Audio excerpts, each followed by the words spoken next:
Hi, everyone. Welcome. Good morning, good afternoon, depending on where you are.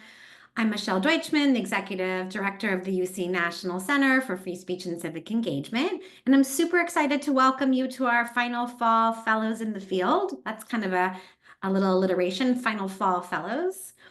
For those of you that are new to the center, these workshops are an opportunity for people on the front lines of higher education like you to hear directly from our fellows about their research and its practical application to day-to-day life on campus. Center fellows are selected from a competitive process and receive a stipend to complete a research project. Dr. Raquel Rall's research focuses on a critical but less often discussed element of civic engagement in higher education, which is the opportunity for students to serve as members of governing boards. At a moment when we see protests and other activism at a high point on college and university campuses, this research is especially important. I'm going to quote Raquel when I say, quote, student trustees can act as levers for change in order to expand notions of university community democratic engagement and free speech, close quote. Before we dive into Raquel's work and findings, I want to tell you a little bit about her. Dr. Rall currently serves as the Associate Dean and an Associate Professor in the School of Education at UC Riverside. For her appointment at UCR, she was a UC Chancellor's Postdoctoral Fellow and Assistant Research Professor at USC. She's a PhD in Urban Education Policy from the University of California and degrees in Human Biology and African American Studies from Stanford University. Her research centers post-secondary leadership and governance. Of particular interest to Raquel is research that helps further illuminate the centrality of concepts like equity, diversity, and inclusion to post-secondary decision-making. With her research, teaching, and service, Dr. Rall centers equity-mindedness to push issues of leadership and decision-making from the periphery to the core in order to better understand how decisions and decision-makers impact outcomes in higher education. At UCR, she teaches courses like Critical Issues in Higher Ed, Higher Education Governance, Black Brilliance Matters, and Organization and Administration. At the system level, she serves on the UC Black Administrators Council and is the inaugural convener for the UC Online Advisory Council. She is the first Black woman to be tenured in and is the first Black faculty chair of the School of Education. Raquel is also an engaged community leader. She's active on school site councils, parent-teacher associations, and nonprofit organizations. She's a board member of the Council of African American Parents and is the program director for the Black Community Education Promise Program. And more. That was only part of her bio. Before I turn it over to her, I want to remind participants that you can share your questions using the Q&A function. We also have the chat open today. If you want to enable captioning, click the button at the bottom of your screen that says turn on caption. And finally, Raquel, welcome. Thank you for being here to discuss your work. Thanks for that great introduction. So I just want to say thank you for those who are giving of your time to come here for our webinar today. I can't see you, but I know you're there, that sort of thing. And I'm sure it's probably a lot of folks that I know who are also bit by the bug of governance and student trustees. So how this is going to go, I'm going to give a little overview. I'm going to talk a little bit, but y'all know I don't really like to just talk at you. And then we'll do some questions with Michelle. And if y'all have questions, feel free to put them in the chat and we'll go from there. So I'm going to share my screen now. Yay. Can I ask you a question first? Sure. Okay, so I just want to take us back a little because now that I've been bitten by the bug, I want to know how you got bitten by the bug and kind of what got you thinking about this, and then you can go into your PowerPoint. Yeah, sure. So you mentioned in the bio that I received my PhD from USC. And so at one point I switched advisors to Bill Tierney, who a lot of you may know or not know, but he's sort of a real big time scholar in higher education and from USC, right? And so I switched to him, and I don't know if it was sort of like, okay, you're new and you have to go and do this thing, but he said, I have a friend, right? And if y'all know Bill, he's probably looking away and saying, I have this friend, Raquel, right? And he needs a favor. His friend turned out to be Stephen Sample, who was the former president of USC. And so at the time, Dr. Sample was, still struggling with his Parkinson. This is later on in his life and in his career, right? Before he passed, he eventually passed away. But he was really interested in systems of higher education, right? And whether or not it benefited an institution to be part of a system, especially if you were the flagship. So you think about in the UC system, does it benefit Berkeley or UCLA to be part of the system where you have other institutions that may not have the same notoriety or prestige, right? And so I think that that's a really important thing. And so Dr. Sample was thinking no, but in doing that, he wanted me to look up a lot of these different things. I spent a lot of time in the library reading about systems, and I kept reading about trustees, and I was like, who are these trustees? I had never heard of really trustees or boards and all these different things, and I just couldn't stop turning. When I tell you it was like reading in like a great book, I literally couldn't stop. I was like, who are these people, and how do they get to make all these decisions for us? And all these different, and I've never looked back. And then I've since just welded it with my other passion of thinking about equity and all these different things. And so I have found what I've called my academic sweet spot now because of that. And so I have a lot to thank Bill and Dr. Sample for that. But yeah, so never look back. And now I'm getting other people on the train. So yeah. Okay, well, I'm on board. I'm a passenger, kind of newly on board. So, all Yeah, right, why don't you kind of let's tell us about everything you did and everything you learned. wonderful. Okay. So um can everyone see this? And you can just tell me yes or no, Michelle, because I can't see folks, but hopefully y'all can see it. Yes, we're good. I can't see it. Oh, see, we were practicing and this was working fine. And now, dun dun dun. How That's much fun is okay. this? No, it's fine. As I mentioned, I'm not worried. I don't get nervous about things like this. Life happens, so it's gonna be okay. All right. Let's go back here. So it's showing the little bubble on my screen that it's actually showing, but maybe it's not showing on y'all's screen for some reason, and I'm not sure why. Okay, let's move this over here again and see if we can. All right. And now are y'all seeing that now? Yes, Okay. I see blue. Oh, blue is no good. We don't want blue. We want my face that y'all have me this template. Dun, dun, dun, dun, dun. Here we go. Let's try this way now. Here we go. Is that it? Great. That looks good. So there's the template. Y'all have seen me, that sort of thing. And so we'll just continue to sort of move through this. I wanted to sort of, it connects with what Michelle just asked me about sort of my trajectory and why this, but I also wanted to just give a shout out to the UC Free Speech Center because of the fact that this is not the first time they've sort of supported and funded my work. This is for the third year, right? And so shout out to Valeria, who I'm sure is here, knowing her, with our first two voice projects that we did. And so the first one was sort of a webinar where we had trustees, right? Student trustees come and sort of give these webinars to just really inform us about what the role is, what they do, and that sort of thing to kind of increase visibility. And then the second one we built upon that was this videography, right? This video history where we had some of the same ones, but not all of the same ones, especially from the UC system. The UC system, the student trustees are about to have a 50th anniversary, believe it or not. And so we were able to get folks from all different decades, which is really cool to sort of share their story and about their experiences of being student trustees. And then currently now, ending my term as a free speech fellow, with the great and wonderful support of soon to be, one day soon, Dr. Delaney Rude, who helped me with all the great visuals that y'all see. I cannot take credit. That's all Delaney and this work, but thinking about really the impact and reach of student trustees beyond just their campuses, right? And so that sort of maps these things out.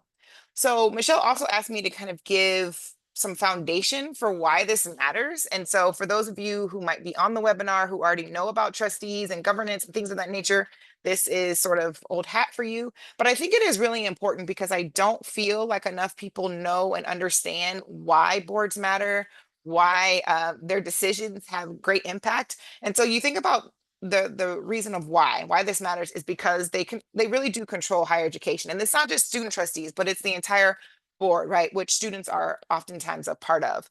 And so when you think about what they do, there are typically 9 established roles and responsibilities of boards that scholars have said, yep, this is what they do, right? And so one is thinking about the mission. So you think about every institution has a mission, every company, corporation, whatever has a mission, right? And the board is responsible for making sure that that is on par with what they're doing right now. So that's really important. They get to pick the president or chancellor, big responsibility as well, right? They're in charge of the strategic plan. They're in charge of the budget. This is the one that people always think about when they think about boards, right? This fiscal integrity. They're also in charge of the quality of education, right? We think about their relationship too with the autonomy and academic freedom, which is a big thing people are talking about more and more, but that's them thinking about policies and procedures and making sure that they're implemented correctly.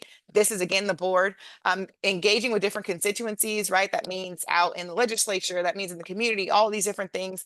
And then just make sure that the board's business is conducted in this exemplary fashion. So we think about those fiduciary duties of care, loyalty, obedience, and all these different things, and making sure that the board is doing what it's supposed to do. So when you put all that together, that means they're pretty important, but yet we don't talk about them enough. We don't know enough about them.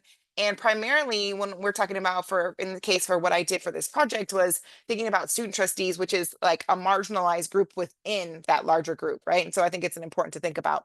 And so what do student trustees do in addition to all those other things, right? Or as they're doing those other roles and responsibilities. So these are the things that they do. So they're representing the student voice. Some people say that's a good thing or a bad thing, but as we all know, we represent those entities that we bring to the table. Like right now, I represent women, I represent Black women, I'm representing faculty. So, I don't think that that's a bad thing to have students representing students, because if in a board where you have multiple folks who tend to be older, white, wealthy men, you need to have some youth, right, as part of the board to kind of help talk about the issues of the day. They are able to advocate, right, for student rights. They volunteer, they do service, they challenge and counteract, right? They get to vote on the board, which is really important. They get to decide what happens, and they lead, right? And especially within the UC, which we put a special emphasis on for this project, we've had a history of student trustees being the first, right, to ever chair committee, starting out food pantries, all these different great things that they've done that wouldn't have happened without those students on the board, right? So it's a really important piece. So part of the project, what we wanted to do is also just map out the student trusteeship from the beginning, right? And thinking about, how did this start?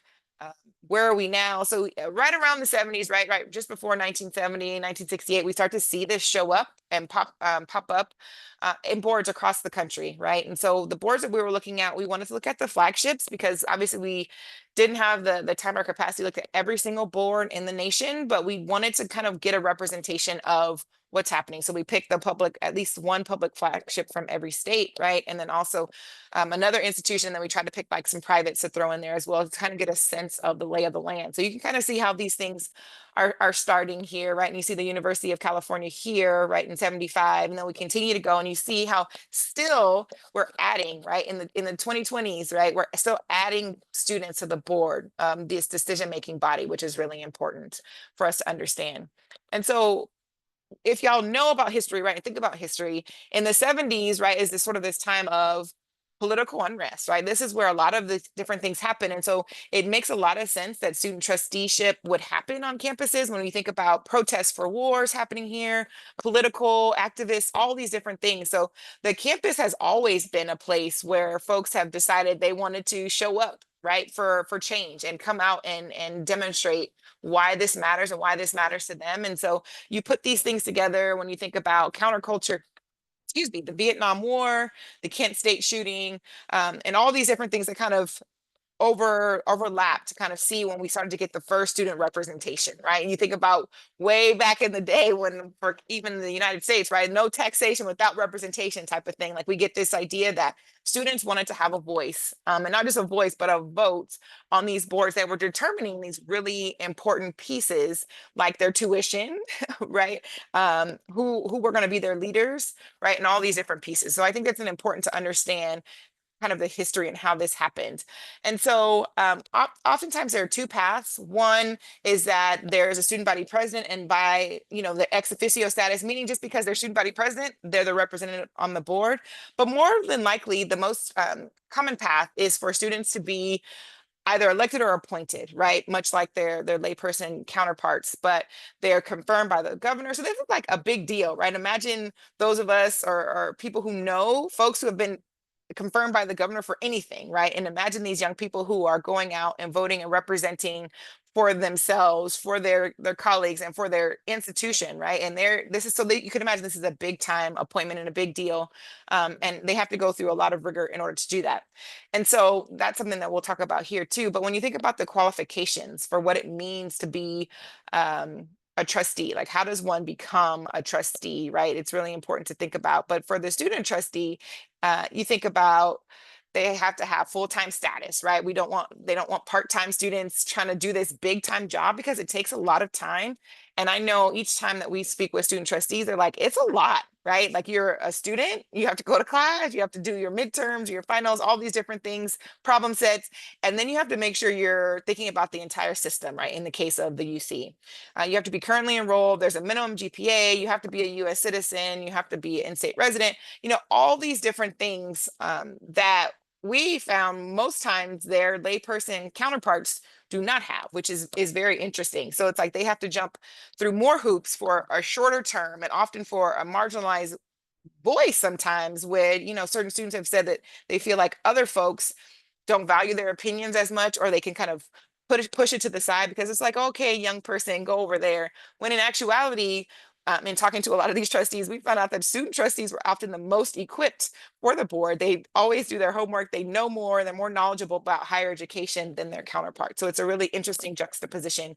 And by interesting, read not great juxtaposition of that, right? And so I think that's important to understand. So to be a student trustee, there's this long process, right?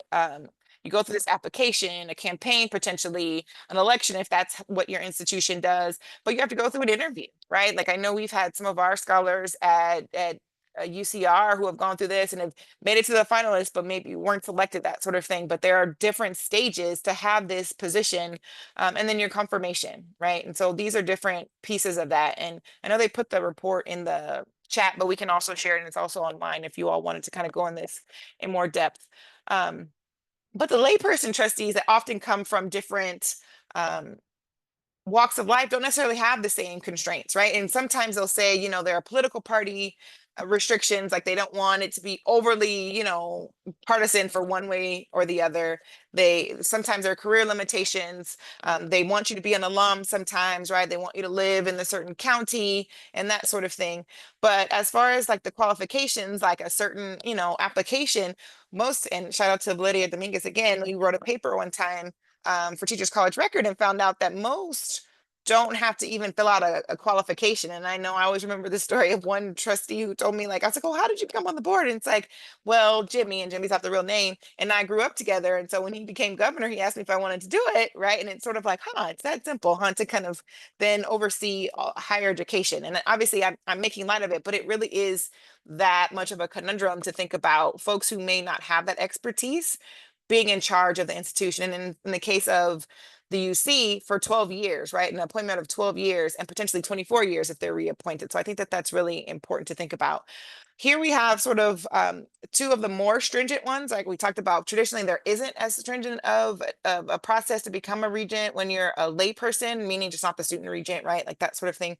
And Cornell and the University of Vermont have those, right? Like they have all these different things that they have to do and show and encompass and these different characteristics. But then when you read those, it's sort of like, well, how do you tell those things, especially if you're not going through the same level of interviews and all these different things that the students are going through, right? So that there's all these things we know are great, but we don't really have a great mechanism at present to ensure that these things are actually embodied in those folks who want to be trustees, right? And they don't have to jump through as many hoops as the student trustees. So we wanted to kind of show some of those different pieces. And then this is for student trustees, right? Resume, GPA, letters of recommendation, where relevant work experience, right? Which other trustees don't have to show.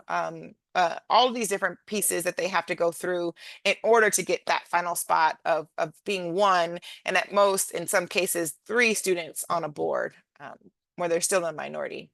And so here in this figure, you'll sort of see, again, shout out to Delaney for all of her magic with images, right? But here are the places with student trustees. And so it actually looks like there's a lot, right? Like, so there is some representation. And obviously you saw from the timeline that some of these happen more recently than others and that sort of thing.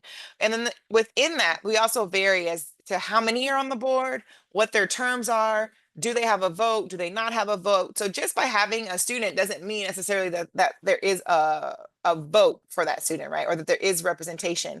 Some do what we do like in the UC where we have a regent designate first, right? So you kind of get to shadow and understand what's happening, and then you become the voting member of the board.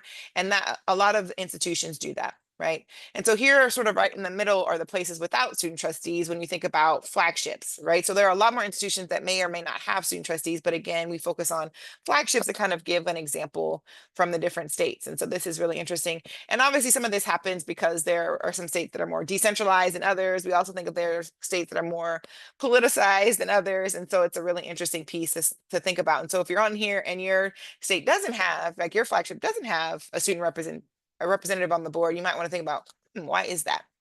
And then so this, for the project, we, in addition to sort of mapping out nationwide what does student trusteeship look like, we did do a deeper dive in California, right? As folks say, as goes California, so goes the world, right? But we really do have some interesting public systems here, right? We have the California Community Colleges, the California State University, and then the University of California. So we looked at all of those different systems and tried to see like what are the general trends for trustees. And for community college, they call them governors. For CSU, they're trustees. For the UC, they're regents, right? And that sort of thing. And then even for the community college, there's nuance in that there's like sort of the state level, and then there's also the district level. And so it's even more nuanced in that.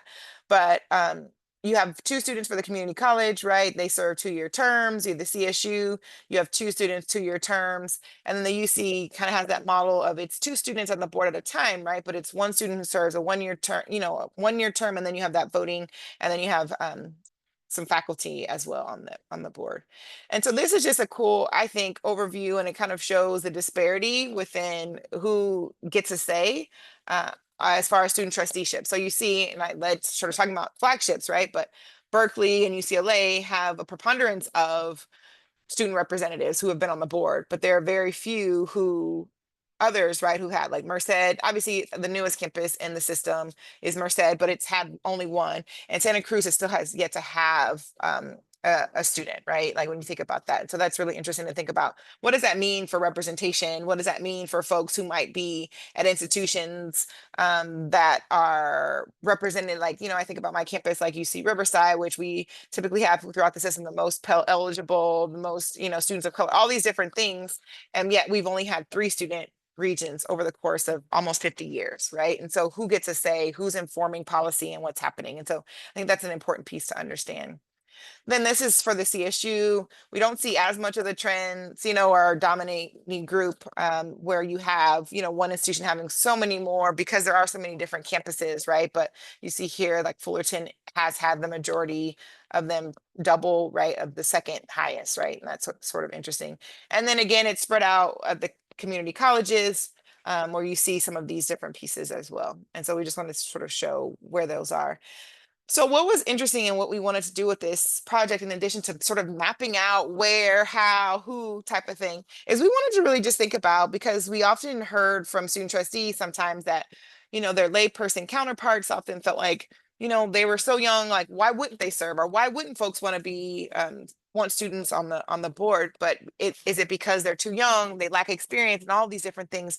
But we actually found in doing a lot of digging, right, on the computer and that sort of thing, is that these folks, either before, but definitely continuing after, were engaged, very much engaged in the community, very much engaged in civic ideals, and they wanted to give back, right? And so you think about a lot of the career paths that these folks went on from the UC, they're on the board, right? They went to government or education, leadership, advocacy, law, all these things that are trying to be like game changers, right? Like they just weren't going necessarily to just business, right? Or going to just make money and that sort of thing. They wanted to also make a difference. And so we have folks who've been in the mayor's office, right? Who've been in different nonprofits, who've been university presidents and deans, right? And all these different things to go and found different groups, right? And philanthropy and all these sorts of things. And so we thought that was really interesting. And so I don't know if I put it in this slide deck, but in the larger slide deck, there's this great, really great map where you can sort of see where all the different trustees have gone. And we kept it sort of small. Like the UC was a little bit easier to do because it's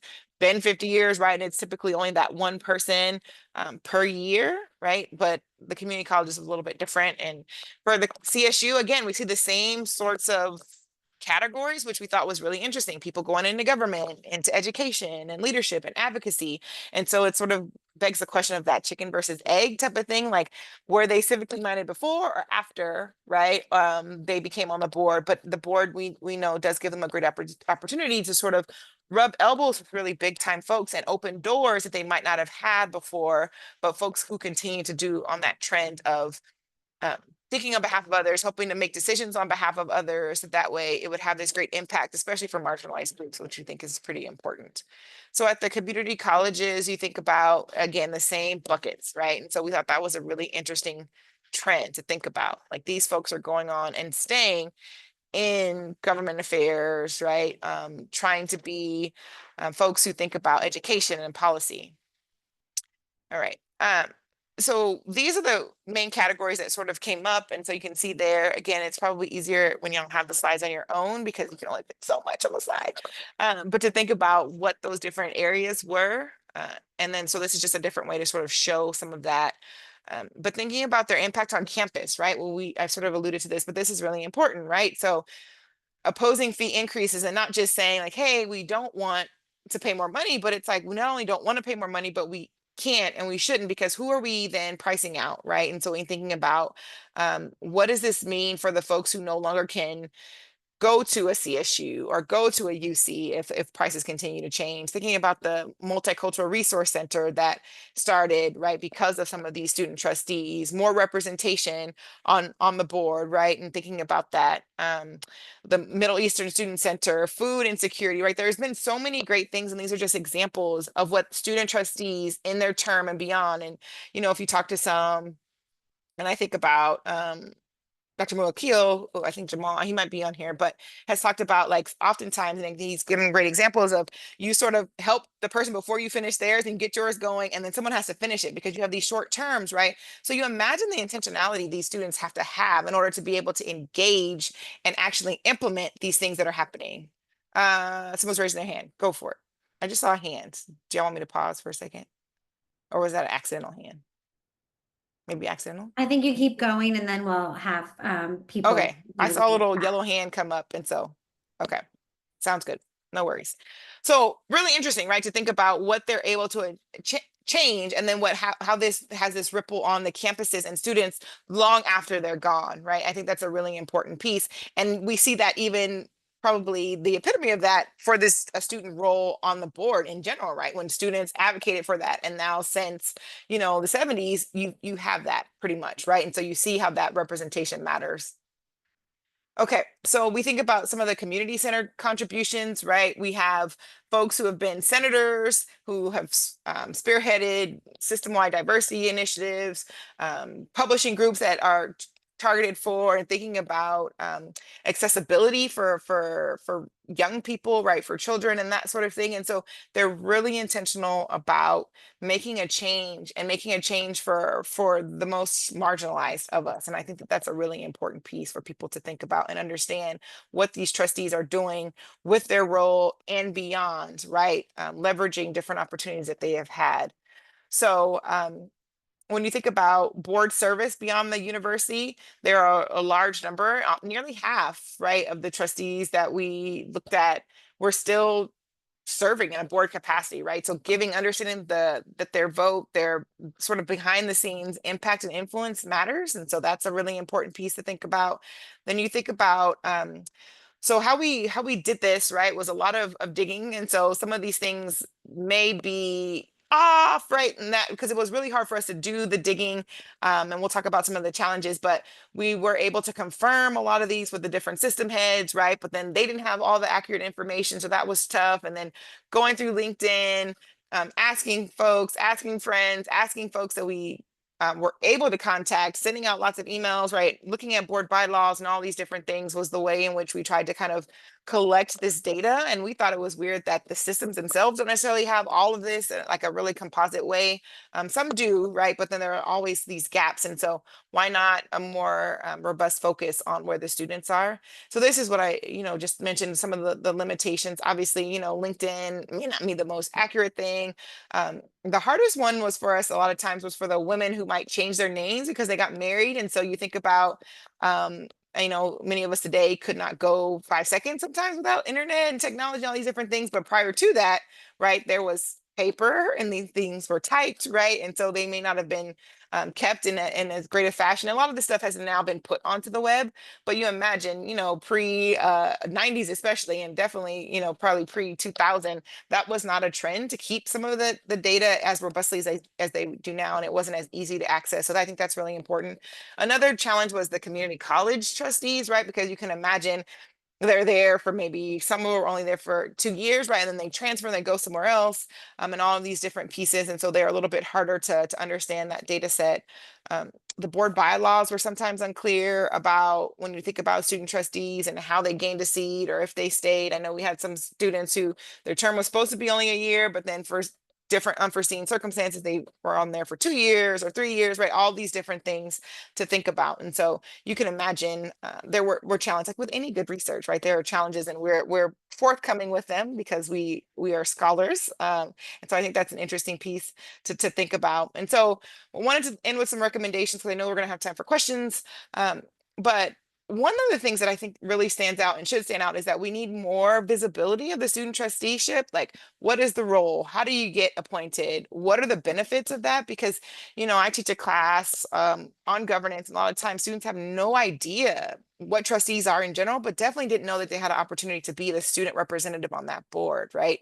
And so you think about what does that mean? The opportunities that you're afforded as a young person to be able to interact with folks who are CEOs of companies, the amount that you're able to learn about the nuance of your institution or the system. If you're at a system, a place where a system carries the board, right? It's a once in a lifetime opportunity, right? And so one of the projects we did for the voice projects, we asked that question, would you do it all over again? And every single one said, absolutely 100%. Even if they felt like it was a bad experience because people mistreated them or they didn't get as much done as they wanted to, they would do it hands down over and over again because it was invaluable what they learned, the people they were able to connect with, right? And the opportunities. In some places, right, they have benefits of tuition that you're going to get from that, right? Paying for travel and that sort of thing. So that's also another opportunity to kind of help folks who may not have the funds for it. And I'm sure many would say, don't just do the trustee for that. But, there are some perks that people just simply don't know about. They don't even know that that's an opportunity. Not that they wouldn't want to do it, right? But they just don't even know. It's not very well publicized. And I think that has been improving, or especially in the UC, right, in the past couple of years. But so much more needs to be done with that. Thinking about how might we reconsider the term and number of trustees on the board, especially for students, so that there is some more representation. So some people think about critical mass and all these different things, but if we want to impact institutions that, though they are changing, still primarily have young folks, right, on the board, we do need to think about how do we bring that median age down, right, for um, the board, right? Because primarily most of the board members are over the age of 70, right? So they haven't been in college for 50 years potentially, and it's changed a lot. So how do you get that? Some younger trustees, and some institutions have what they call a young alumni, which is really interesting. Places like Princeton who do that, but we need to think about that. How do we keep better records on student trustees? I think that's a really important piece because this, you would imagine, like you keep records on alums, right? So you can brag when they become famous. The same thing would be held true here, right? Like these student trustees are going on to really impact the nation, really impact their communities. And so we need to keep better records on that so that way we can also have better community, right? Like student trustees have often talk about being able to leverage and lean on each other. People who are like directly before them or their predecessors, right, has been a really important piece. So how can we keep better records for that? And then how do we establish better qualifications for the layperson trustees? I think that mirror, obviously probably not the GPA, right? But kind of speak to the gravity of the role, right? Like to have such an important role, decision-making role without those or with empty or very light qualifications, I think is sort of well, I don't, not sort of, but it is a misrepresentation of the importance of the role, even though, it's a volunteer role, but it's a very important one. And because it was started with the idea to separate this political nature, right, from the town gown and that sort of thing, I think it's really important that we think about having folks apply, having more rigor with that. And I know that there are different bodies who are supposed to be watching that, but if y'all have been watching in the UC the last few years ago, they found out that the Senate committee, had never really even looked at it, like any of the nominations or anything like that, like they hadn't had part of that. And so I think it's really important for us to kind of go through and see how that works. Oh, we have a duplicate slide here. All good. And so I just want to end with how we started. So why this matters. And so this is a question, our series of questions I often ask my students in my classes when we talk about leadership and governance in higher education. And so I'm going to give a pause after each question just so y'all can think about your answer. I can't hear it, right? Or if you want to put it in the chat, you can. But when you think about sort of who runs higher education, oftentimes students talk about like who runs the courses. So you think about, so who runs the courses, right? And so people will often say faculty, right? But who selects the faculty? Okay, well, it's like the provost, right? Well, who selects the provost? Well, that's the president or the chancellor. But who gets to pick the president or the chancellor? That's often the system head, right? But then who gets to pick the system head? And that's the board. So ding, ding, ding, a really important person. But then I push back even further with my students and ask them, but who selects the board, right? And it's the governor. And this is the tricky one, right? And this is the really important one. And I know we have, an election coming up in November, but who selects the governor? Right. So if you want to impact education, oftentimes we put them so separate, right? For good reasons, bad reasons, that sort of thing. But we select the governors, right? When we vote. So if you want to have different boards, different system heads, different chancellors, different provosts, different faculty, and even different courses, then you have to vote differently, right? Like we need different folks at the top. And so I think that's a really important piece to kind of bring it all together with some of the civic discourses and things that the National Center for Free Speech and Civic Engagement thinks about. And I will sort of stop there. We already know where the sources are. Here's some contact information. Again, shout out to Delaney, but I'm going to stop sharing so that way we can have some time for questions if y'all have them in the chat, or I know Michelle is just going to also ask me questions.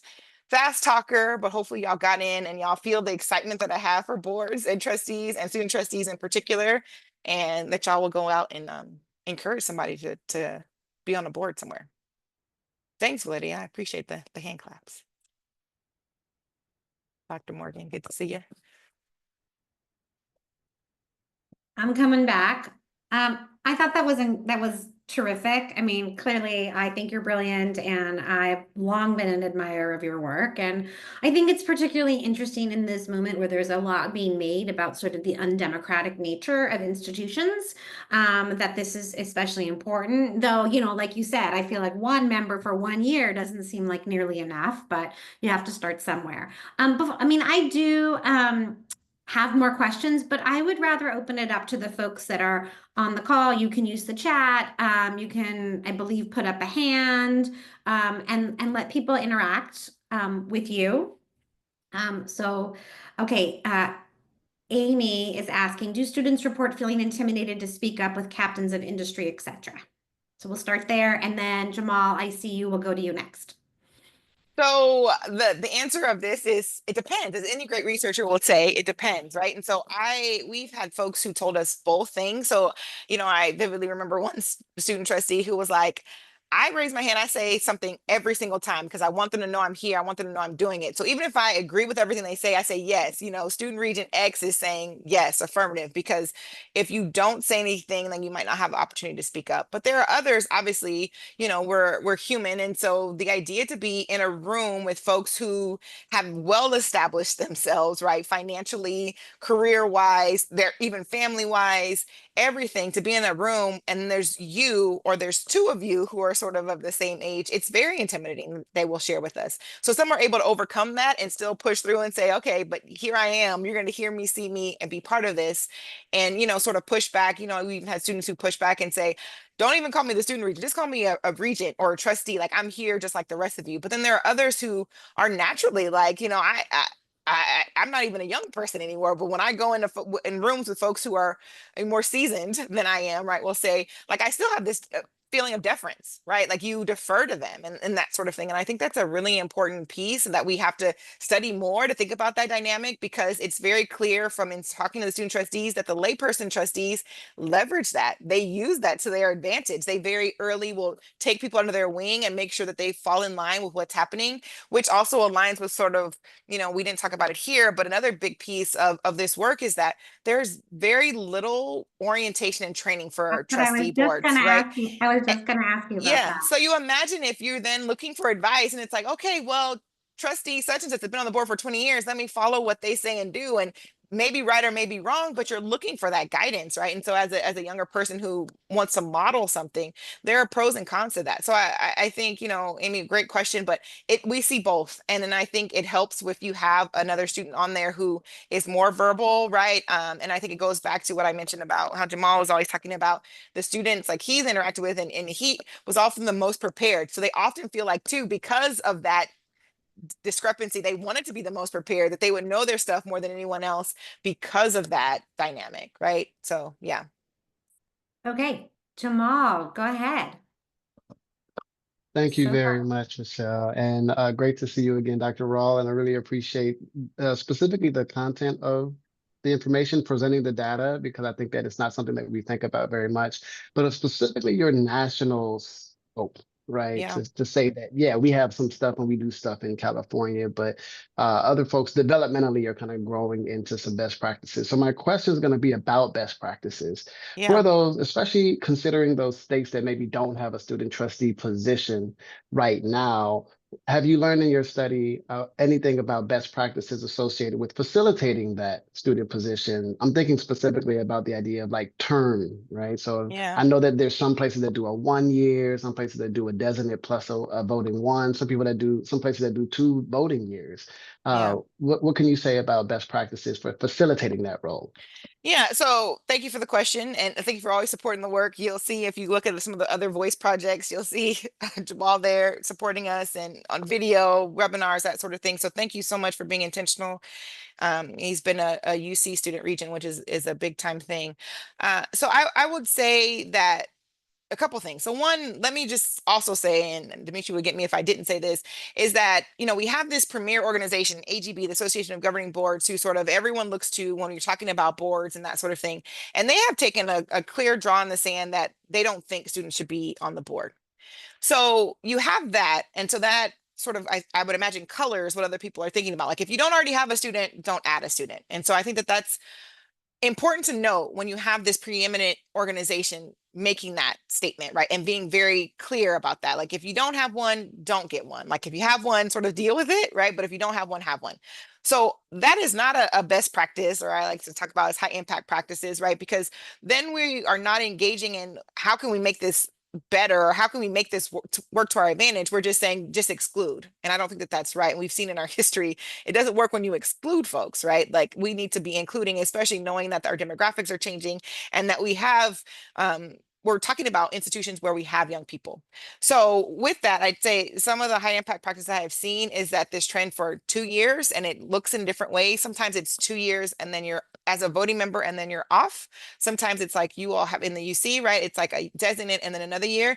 Because what happens is in the year, and I'm sure you can attest to this, is that you're really learning in that first year. So to have a 1 year term is virtually nothing, right? And even layperson trustees will tell me that, like, they make jokes like, took me a year to figure out where the bathroom was here first, right? And so obviously they're making a joke, but it's very nuanced, right? How higher education works, which is why it's whole other entity, right? And so I think that a 1 year term is too short.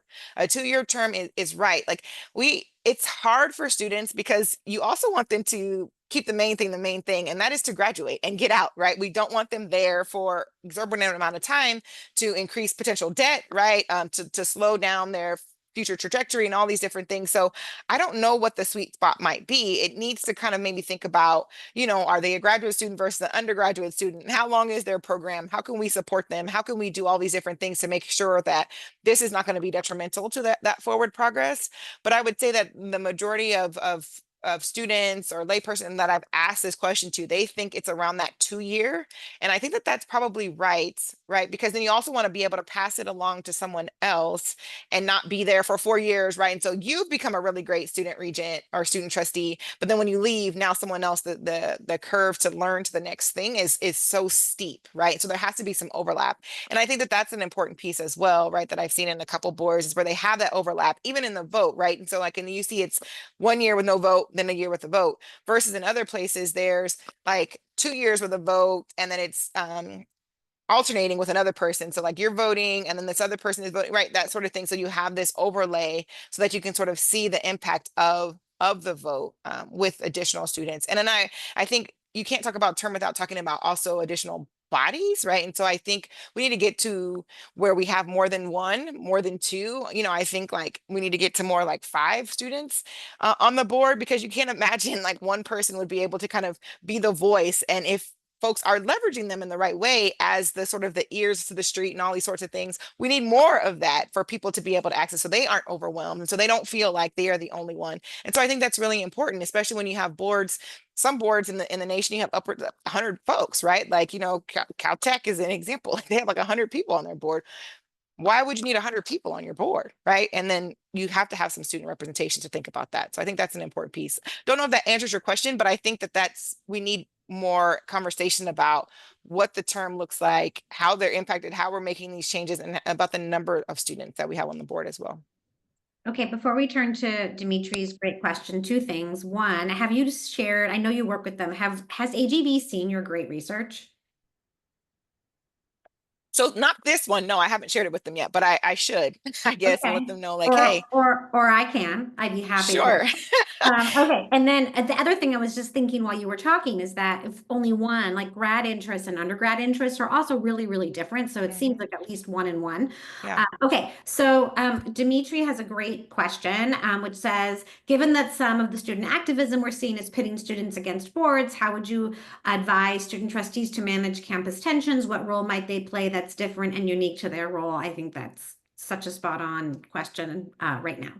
Yes, and this is a question Dimitri could answer for himself, I'm sure, and has many things to say about, you know, all of this. But I mean, I think I am a fan of activism. I think this is really important. And, you know, Michael Pistato once wrote this really important piece about thinking about activist board members. And so folks get really nervous when we talk about activism and boards, and that we want to keep them separate and all these different things. But I think the purpose of the board, if we go back to those 9 roles and responsibilities that we talked about, is like we're thinking about the mission.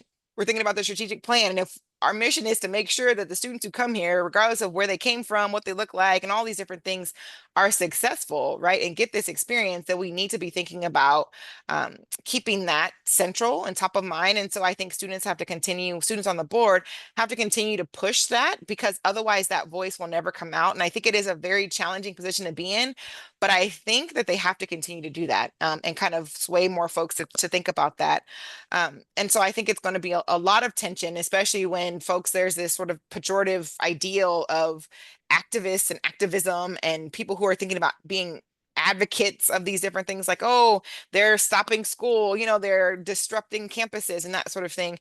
But we need to take a step back and sort of think about what is the purpose behind that and why is that happening. And then so I think I'll push back and even say, like, I heard someone once say at a conference before, but thinking about at the table activist, right? And I think that that's what student trustees need to see themselves at, right? And so sometimes they may not be able to be in the picket lines, but they are an at the table activist on behalf of those students who aren't in the room, who do not have a vote, right? And that sort of thing. And so I think they have to be really intentional about how do you preserve that at the same time you keep pushing us forward. So not to compromise what you want to do, but how do you talk about work, right? Dimitri and I do that a lot in our work. And it's like, sometimes folks don't want to talk about race the first day. So we talk about how can you be strategic, right? And in that, there's this race piece that comes out of that. And so how do you do that and save who you are and what you're about, I think is a really important line to walk, not just for student trustees, but for all of us, right? Yeah, I just learned something new, that phrase, at the table activist. Okay, so Alex has a question, which you sort of touched on, but maybe you want to add, just saying, how are student trustees prepared? Is there an advisor in your view? Should there be some level of preparation, not to coerce how they show up in the spaces, but to ensure they use their voice and also grow through these experiences. So maybe it's more like if you could devise Yeah. an orientation, right, what Yeah. would it be like? Yeah, so thanks for that, Alex, fellow in the field. I think that's the question went away. So I don't know if you can put it back, Melanie, or that sort of thing, or if it's just gone, but I like to have it there so I can remember all the parts that I was supposed to answer. But so to answer the question, they're not really prepared well, right? None of the trustees are prepared at all really for this role. And it's hard because how do you prepare for something like higher education where in one campus you have folks who might be 18, but you also have folks who might be 45. You have folks who have never been parents, but they are parents, single, married, right? Like on the same campuses, you have daycares, you're dealing with students, staff, faculty, all sorts of walks of life. Everybody is all in one spot, right? And mix it together. And so that's a really hard place to work, lead, and make decisions, right? And so I think that that's an important piece to understand. So they're not really prepared well. And most trustees, not just student trustees, really learn on the job, which is much like most leadership positions, right? Like we think like, oh, presidents, they become dean, chairs, and then they become deans, and they become provosts. But even, I've done a lot of work with presidents, and they'll say, you're never ready until you're the president. You don't know all of it until you become the president. Like the doors are never completely open. All the screens that are not lifted, all the skeletons are not out until you become in that role. And much of it is like that for trustees because of the legal nature of all of the things that they have to do, right? Keeping things under lock and key and not revealing information. Like it's a very important role that you cannot divulge all of that before they're in that role. And so I think some of that mystery and some of that will remain, but I do think there are ways that we can equip students to be better prepared for the interaction, like in Dimitri's question, working with, sort of layperson trustees and these different tensions, understanding more about how universities work. Like I think that there should be a class on that for every student who ever goes to higher education is how does this place work? Right? How do we understand? Because oftentimes when we don't know, we throw terms around like, yeah, shared governance, yeah, academic freedom, but we don't really know how all these different things work, right? And so I'm looking at Michelle, who's a lawyer who understands about free speech, all these different things, and folks just throw at these terms, but they don't really have a intimate knowledge of what it is. And so I think that's a really important piece of understanding how does university work. So that's one piece, like sort of a blanket way that I think we could better prepare students to be on the board. Two, I think if we sort of did, and I know a lot of the student trustees, at least in the UC, do this, where they do sort of tours, if you will, and they try to go and visit campuses and talk about what the role is and what they do.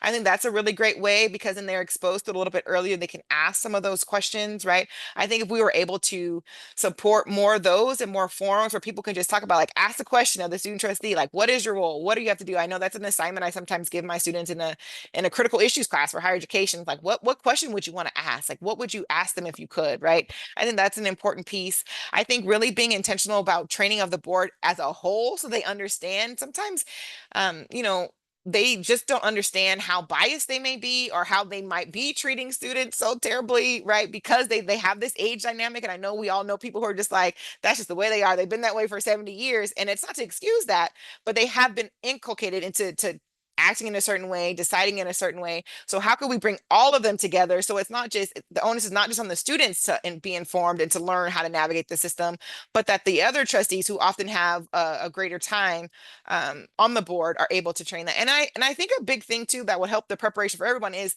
to have some term limits as well for boards, right? Like get folks off. Like people often type, well, how can you diversify the board?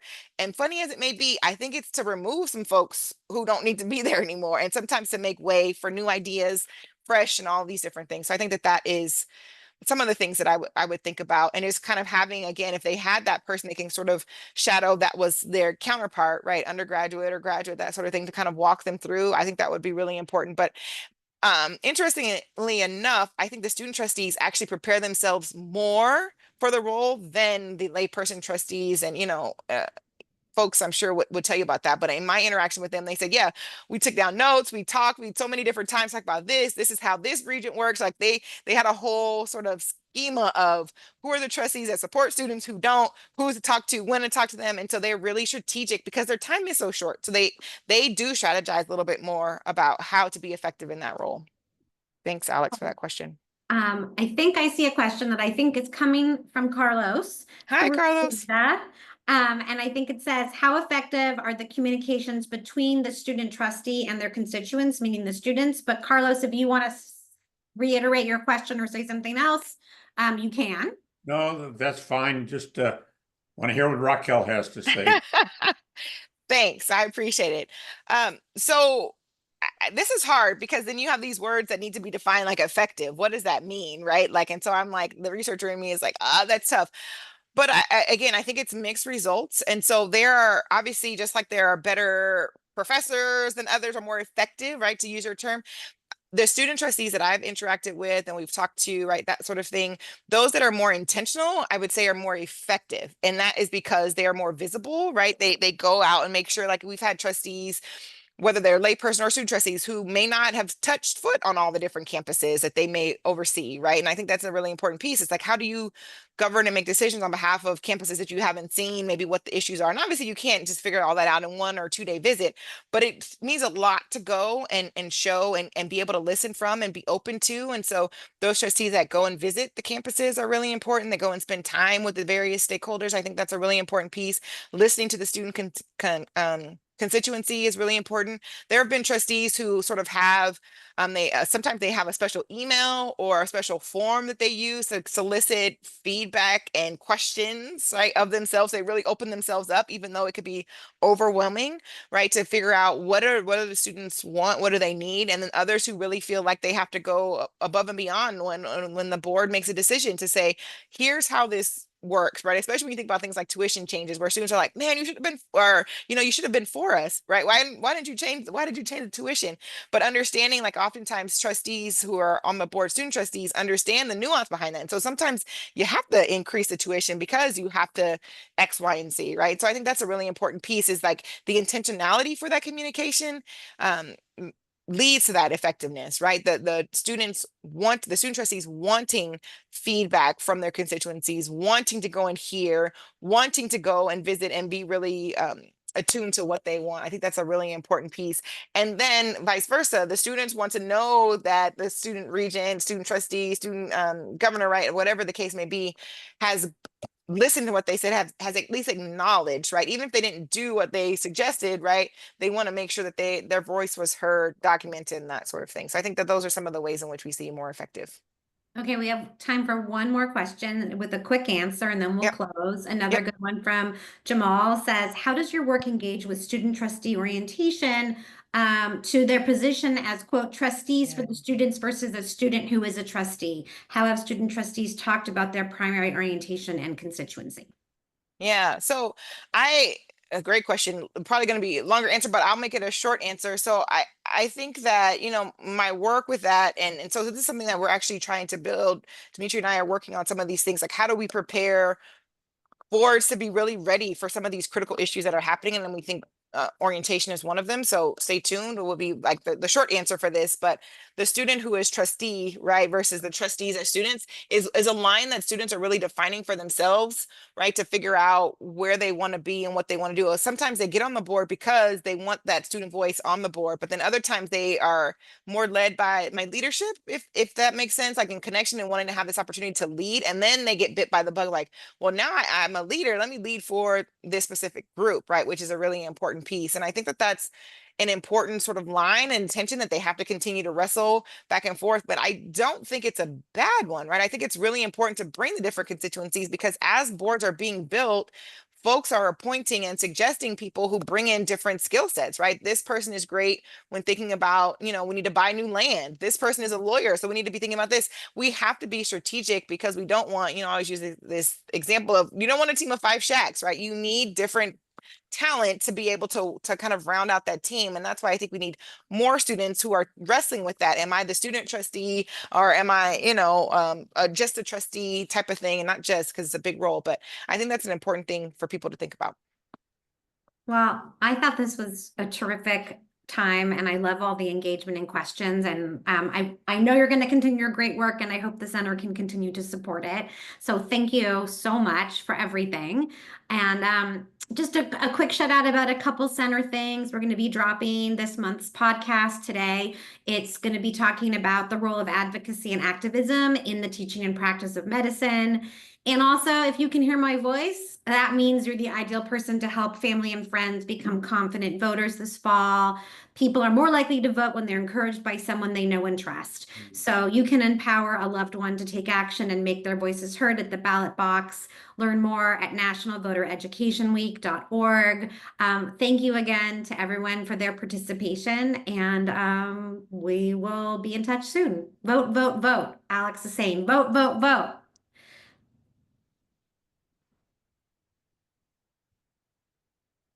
Bye.